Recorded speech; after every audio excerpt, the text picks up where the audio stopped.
How to disable your laptop keyboard when using an external keyboard in Windows 11.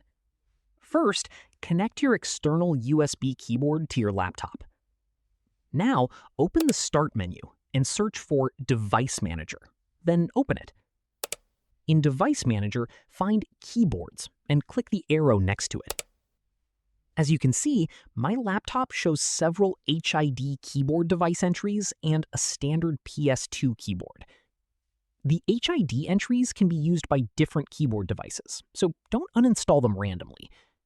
For this laptop, the standard PS2 keyboard is the built-in keyboard. Right-click Standard PS2 Keyboard and select Uninstall Device. When the confirmation window appears, click Uninstall.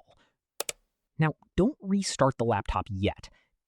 Instead, open the Start menu. Click the Power button and select Shut Down.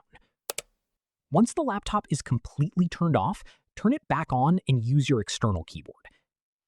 And that's how you can disable your laptop keyboard while using an external keyboard in Windows 11. That's it. If you found this tutorial helpful, give this video a thumbs up, subscribe to the channel. Thanks for watching.